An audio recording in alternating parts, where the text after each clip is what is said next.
Hello there, everybody. How you doing? You having a good week? I hope you're having a good week. I hope that you are all listening to all of the music that I've been putting out for the past 6 months. I hope that you're enjoying that. And if you haven't had a chance to check that out, I would suggest you do that to help me out, because I need all the help that I can get. In the last episode, I kind of left off when I was talking about the more technical aspects of the band Slo Bob and when I started drumming for them. And I'm going to continue with that story today. But before I do that, I wanted to mention something really quick. I've been doing the SnowFlake 33 podcast, we'll call it, for about 10 months, almost a year. I can't believe it. And over the course of the past 10 months, from month to month, episode to episode, I kind of have been asking myself, what am I trying to say? What am I trying to gain? But I got to tell you this. If there was ever a reason for me to be talking about myself and going into all the stuff that I am, if there was ever a reason for it, okay, the past week or two, I got the reason, okay? Now, you may or may not know, depending on how many of these SnowFlake 33s that you've listened to, but I had mentioned there was a friend of mine that I had met. I first mentioned her in the story about my brother, Steve, in the People's Art Show, and I mentioned her in that episode, and then I mentioned her again back in the Fame 2 episode. Well, lo and behold, this friend that I had lost contact with for 20 years, maybe more, this person whom I love very much and always did, and I don't even really know why we stopped talking. We just kind of faded away from each other. But she has reappeared in my life. After the Fame episode that I mentioned her in, maybe a couple days later, I get a friend request from this very dear friend of mine, and I can mention her name because she's given me permission to. Her name is Brenda, and I just love her. I just love her. She's like the sister that I would have picked for myself. I've heard it said before that as we exist on this planet, there's a family that we are born into, okay, a biological family, and then there's the family that we choose for ourselves as we live our life. And let me tell you, if I were ever going to pick a sister for myself, it would be Brenda. And I never stopped caring about her, and we were just good friends, and we never crossed the line into the intimate and, romantic or whatever. It just wasn't there. She was attractive enough, and she was certainly smart enough and everything, and had a great sense of humor. We got along great, but for some reason, her and I just never went there. We just didn't. And I'm so glad we didn't, because now I have this friend back in my life. And if there was ever a reason I was doing SnowFlake 33, that's the reason.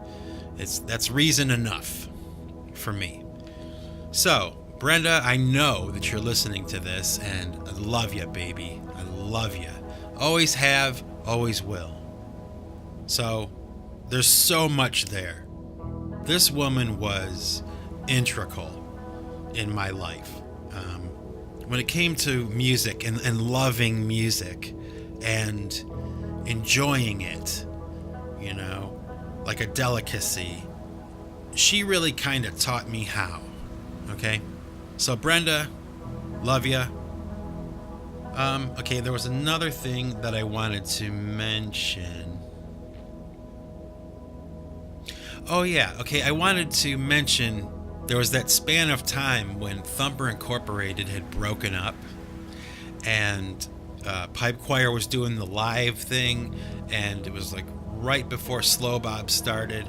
Well, I had mentioned in the previous episode that I was getting offers from other bands to drum for, and that I was turning them down. And I remembered, okay, there was one band that needed a drummer to sit in for them for a show, and I knew them pretty well, and they asked me if I would do it as a favor, and I said, yes, I'll do it. I'll show up and do the show.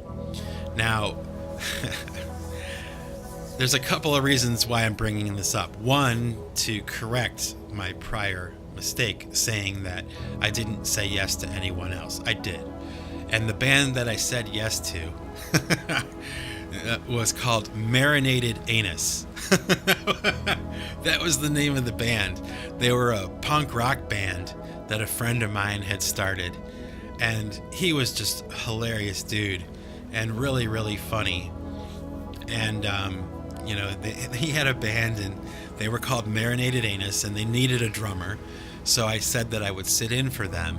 They had an opening slot for this band at this club that, was like a local club. It was close to where I lived. And it was a club called Flashes in Cleveland. And it was a hub, for bands that were kind of just getting started. It was a good sized stage. It was a great club, and played a lot of shows there. And this show was one of them. This band, Marinated Anus, that needed a drummer, had gotten an opening slot for this band called Tool. They were going to be playing at Flashes, and this band I was going to be playing in was the warm-up band. So I show up for the gig, and we play the gig, and it was, good or horrible, depending on, what you consider to be good or horrible. Whatever you would expect from a band called Marinated Anus. But, so we finished the show, and there's like nobody there. I mean, tumbleweed, blowing through the place, and you can hear crickets, in between songs. And so the set ends, and no one cared, and the show was over. And then this band Tool comes on, okay, and yeah, it was Tool, the band Tool, and I'm standing literally right in the front row, okay, nobody there. I think even the guys that I played with that night were like gone. They left, and I was still there watching this band called Tool that no one had ever heard of. So there I am, about maybe 3 or 4 feet away from Maynard Keenan and Tool, as they are just absolutely laying it down. I mean, there was nobody there, okay, but they were playing like they were in a stadium. I mean, they meant every single bit of what they were doing. I mean, they were as serious as a heart attack, and they just came out and ripped my face off. I got to stand right there. I was riveted. I mean, Maynard Keenan just got down into this pose, and he had the mohawk and the tattoo of vertebrae down his back, and just this freaky dude, and they just kicked ass.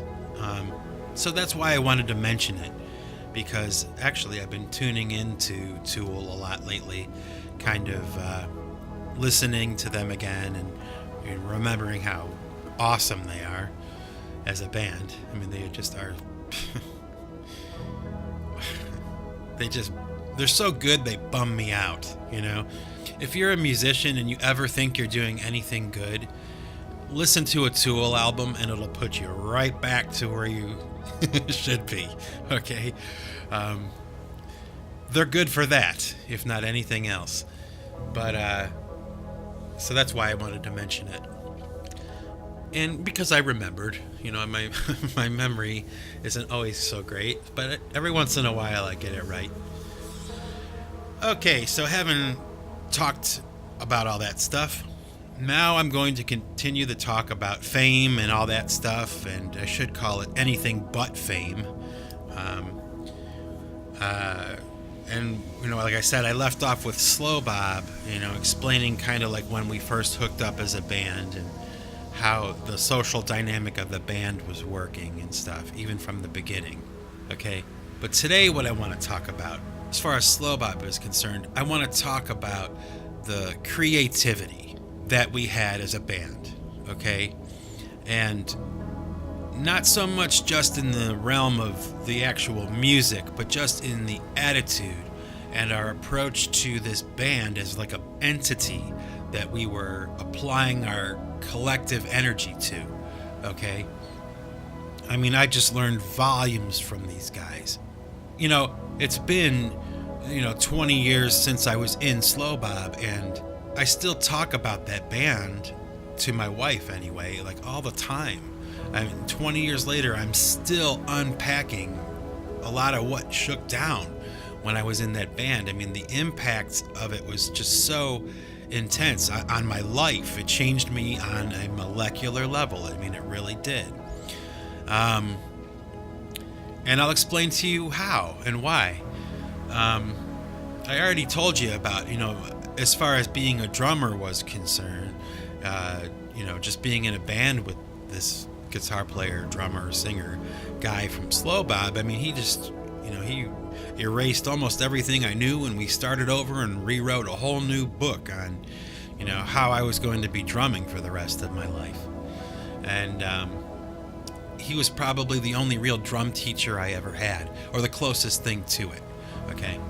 Now, aside from the music, okay, these two guys that I was in Slo Bob with were very, very creative, and they had a very sharp wit about everything they did. There was like a sense of sarcasm behind all of their humor, okay?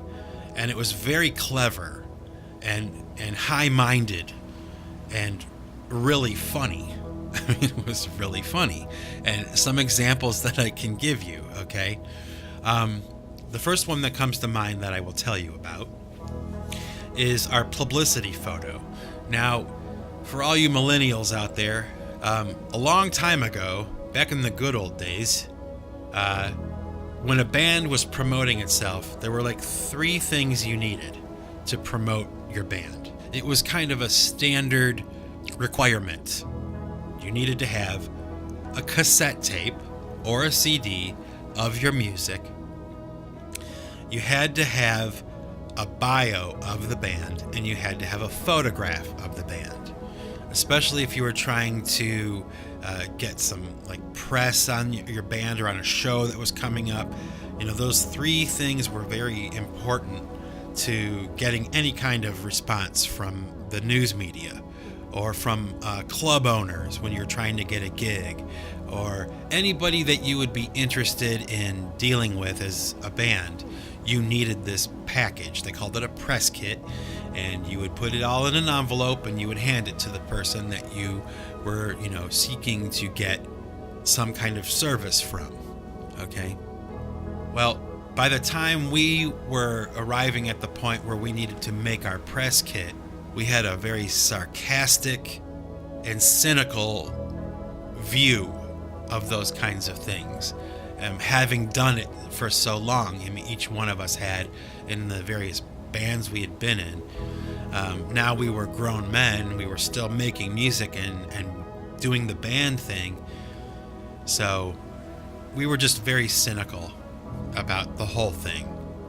And so we decided that instead of giving the news media a straight shot of us as a band or something, or posing or whatever, we decided that what we were going to do was take this movie still from a documentary film about this insane asylum.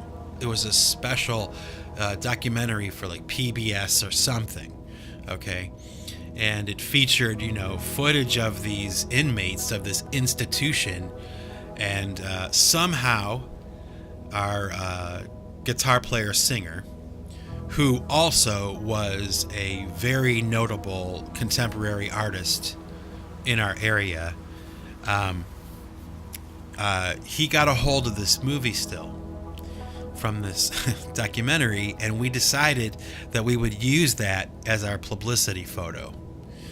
And the picture was kind of blurry. There were these three guys in the picture, and it was, like I said, it was kind of blurry, and you couldn't really tell. Even like people that knew us couldn't really tell if it was us or if it wasn't, which is really funny because the picture looked nothing like us. Okay, I mean, it was like obvious to us that it didn't look anything like us, but even people that knew us couldn't tell. They weren't sure if it was us or not, which was even funnier. So when we started to hand that out to people in the news media, especially people that we knew, like my friend Brenda, you know, they thought it was absolutely hilarious that we were doing that. And slowly other people caught on to the fact that this photo was not actually us, and it kind of rippled out into the community, and we were getting kudos from people, mostly in the news media, about how clever that was, and they thought it was hilarious. And in fact, I could probably hear Brenda laughing about it right now as she's listening to this, because it really was really funny. Okay, it was a really funny idea. Okay, another idea that we came up with was there was a music showcase that would happen in the city of Cleveland every year, and it was sponsored by a magazine called Scene Magazine. It was like like one of the bigger music newspapers in our area. There were maybe 3 or 4 at the time, and it was probably the biggest. Okay, and they sponsored this event called Undercurrents, and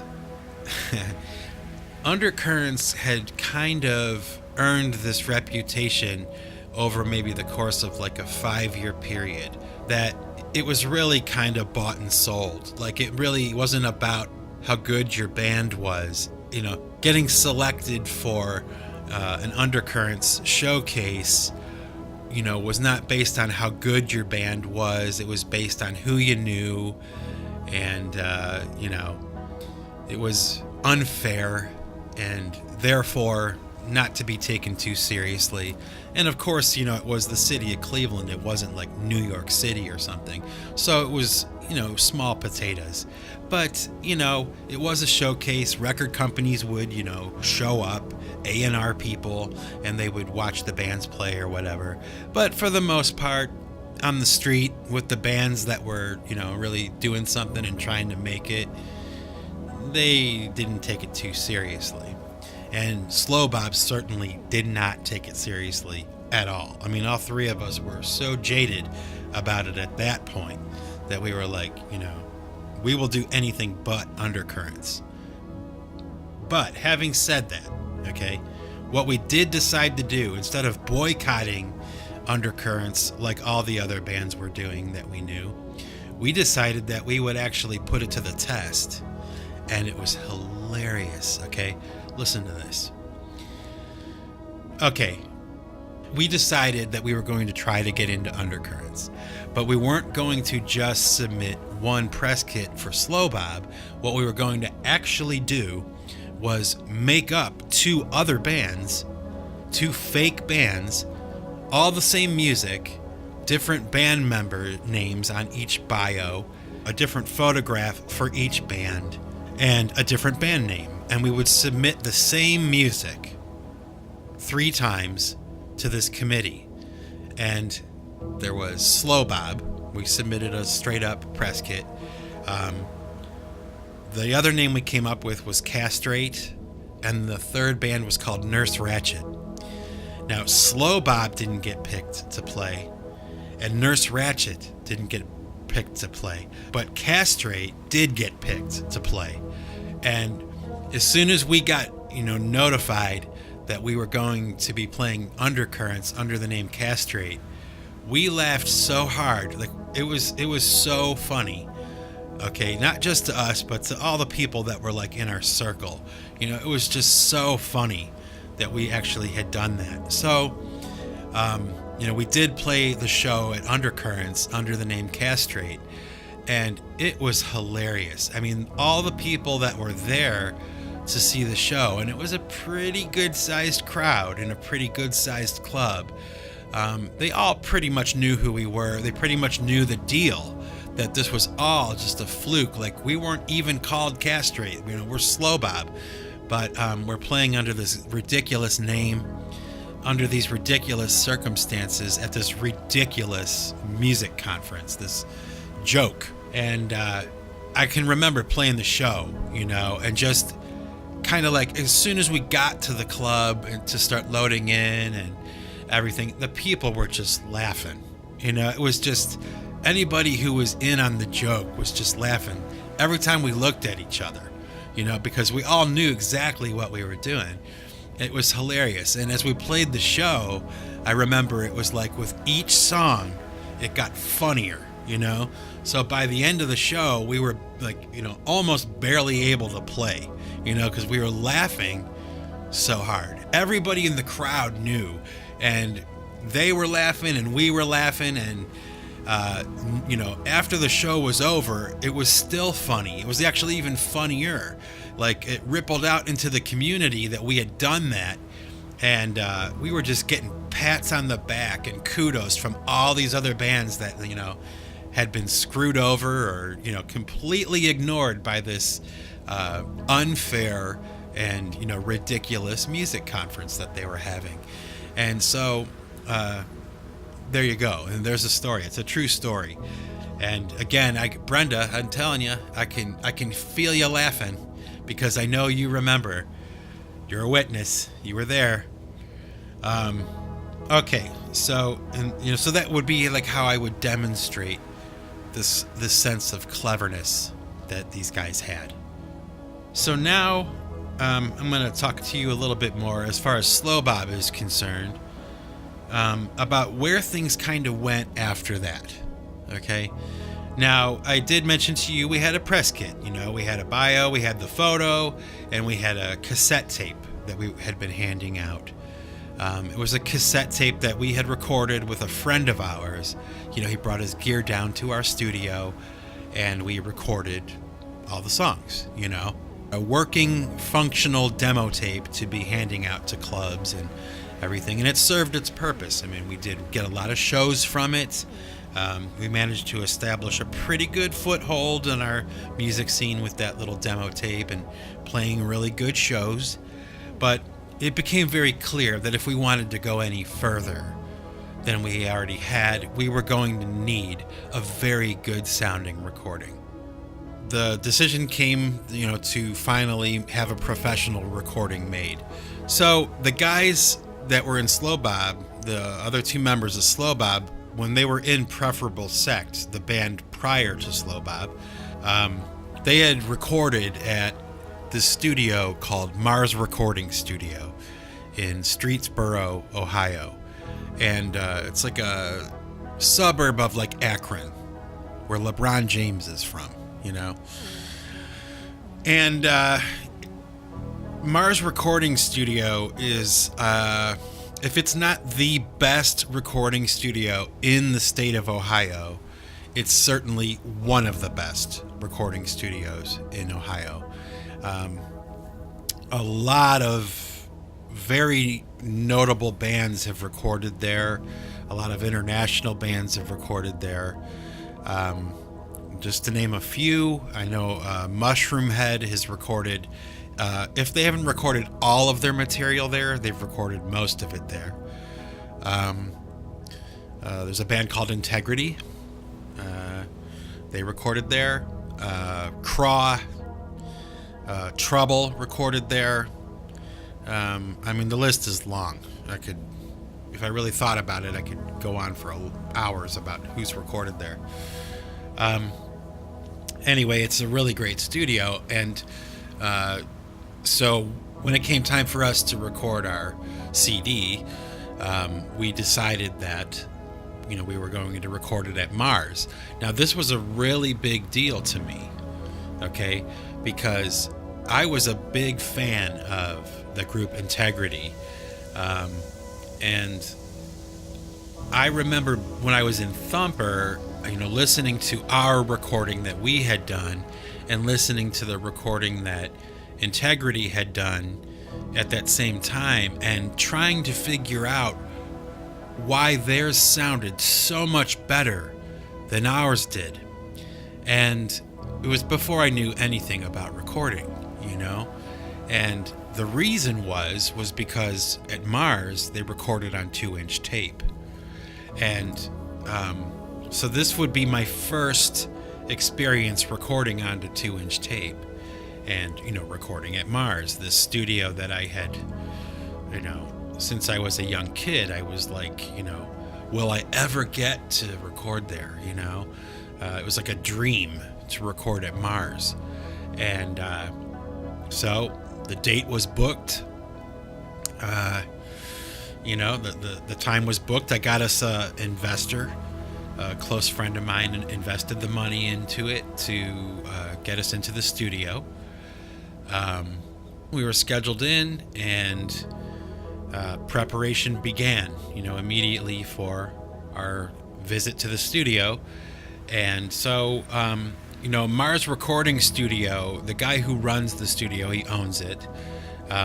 He's like notorious for throwing bands out of the studio. Like if they come to the studio unprepared, especially the drummers, he's particularly hard on drummers. He has thrown bands out of the studio and said, you're wasting my time and your money. Like, get out of here. So, in preparation for our visit to Mars Recording Studio, there was a lot of anxiety on my part. Like I really was looking forward to this opportunity to record there, and I certainly, didn't want to get thrown out of the studio because I didn't have my act together. So it was just, intensive, paying attention to every detail. My drums were tuned, new drum heads, plenty of drumsticks, check. Cymbals are in good shape and clean, check. Everything's ready to go. Fine tuned, oiled, ready to go. No room for error.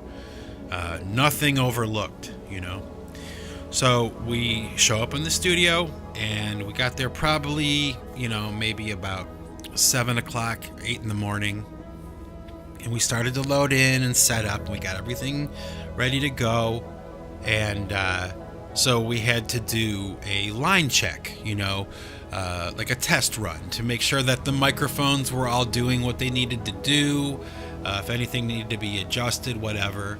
And the first song we did was a song called And Or, like and/or, and we did a line check and, played the song, went into the control room to listen to it, and let me tell you something, okay?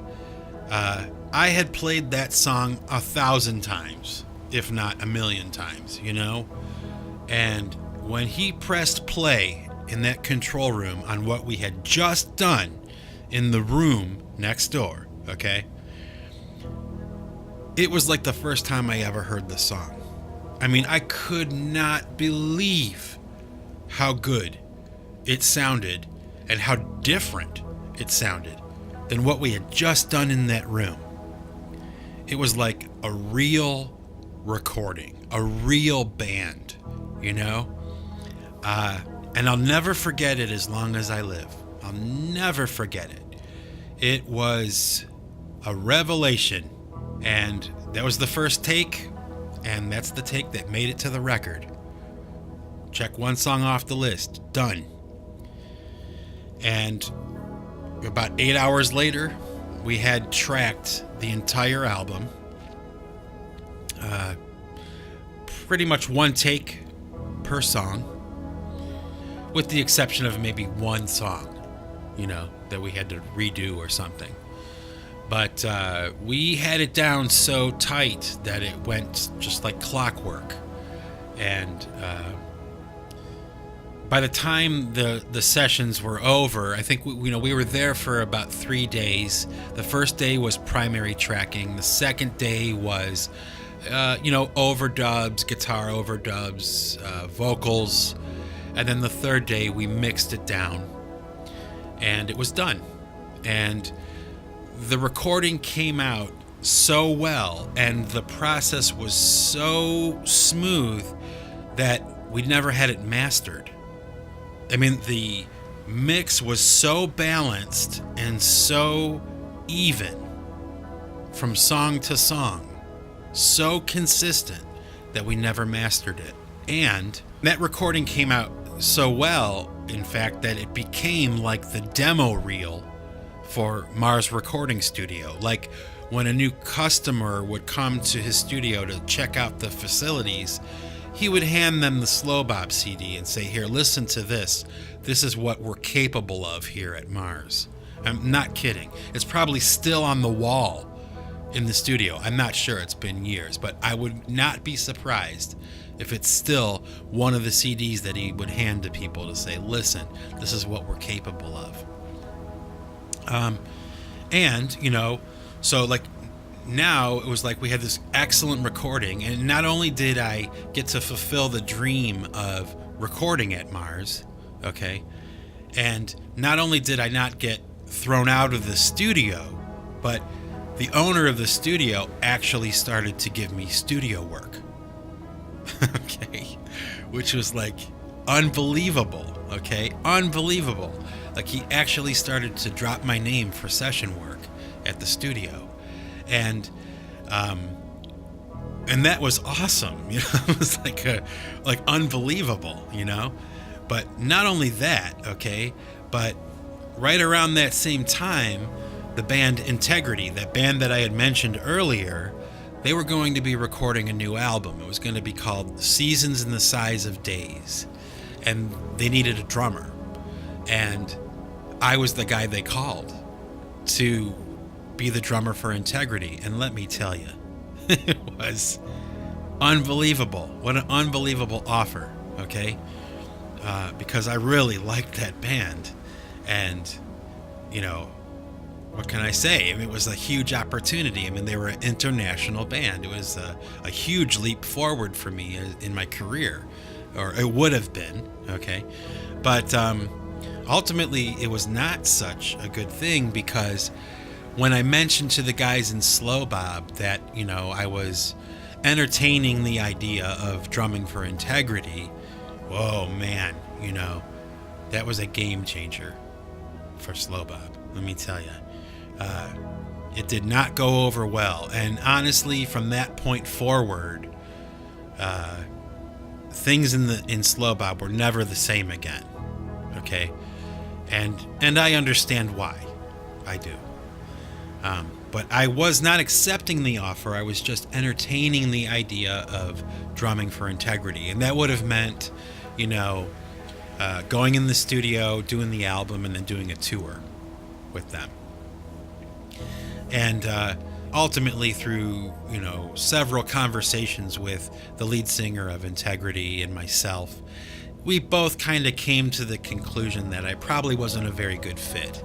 That it was probably more on a philosophical level. We were not on the same page. I think I could have drummed it very well. I think I would have been a really great drummer for Integrity, but ultimately it was a no-go. But that didn't change anything with the problems in Slo Bob. I mean, it was really the beginning of the end. Just the fact that I had entertained the idea of drumming for another band. And it's regrettable that that's how the cookie crumbled, but that's how it went. I mean, I still stayed in the band, for years after that, but really from that point forward, it was never really the same again. So I think I'm going to leave off right there for now. I'm going to stop, and I'll pick it up in the next episode. So yeah. I'll talk to you about the post Mars recording era, when we had this CD and we started our own label and we started a tour. That'll be in the next episode. But for now, this is Mike Bostwick from Pipe Choir Records signing off. And remember, folks, if you want to keep what you've got to give it away. Take it easy.